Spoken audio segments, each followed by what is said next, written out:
internetda juda ham mashhur. Pursuit of Jade.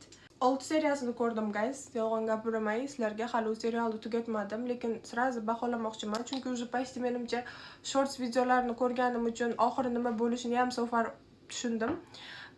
Qisqacha aytaman, bu yaqinda rekordga kirdi. O'sha uchun ham o'zim qiziqib ko'rdim. Men Xitoy dramalarini, C-dramalar o'zi ko'rmayman. Faqat koreyskiy dramalarni yaxshi ko'raman. Bu juda ham mashhur bo'lib, rekordga kirgani uchun va juda ham ko'p tavsiya qilinganligi uchun ko'rgandim.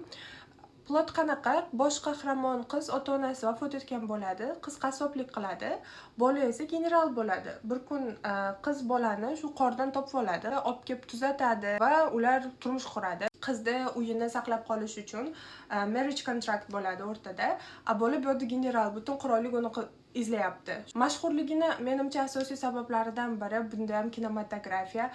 Har qanaqa kinoni xohlagan vaqtida epizodni shunaqa to'xtatsanglar, sizlarga kartinka ko'rgandek bo'lasizlar. Shu darajada chiroyli. Yor bilan aktrisa insanely beautiful and cute. Like they are so beautiful guys. Shunchalik darajada chiroyli. Men hayron qolyapman, shunaqa chiroyli odamlar bormi? Da, конечно, make-up, grim va hokazo. Lekin visual jihatidan rostdan ko'rsanglar maza qilasizlar. Plot u darajada qiziq bo'lmasa ham, o'rtasidagi chemistry va hokazolar bilan menimcha top kinolar ro'yxatiga kirishga arziydi. Undan bunga ham 8 bergan bo'lardim. Oxirgisi my favorite one turetskiy serial, bu Prens. Men turkchasini ko'rdim. Bu komediya janrida olingan serial. Bosh qahramon shahzoda bo'ladi. Lekin qanaqa shahzoda? Shunaqa absurd, har ikkita gapida hazil qiladigan va hamma narsani barbod qiladigan, qo'lidan hech narsa kelmaydigan shahzoda bo'ladi. O'rtancha farzand bo'ladi. Otasi, ya'ni qirol, uni shunchalik yoqtirmagandan unga ism ham bermagan bo'ladi, ismsiz bo'ladi. O'sha uchun uni hamma Prens deydi. Ya'ni Prens turkchada ham shahzoda degani. Butun serial o'sha qirollik mojarolari ichida o'tadi.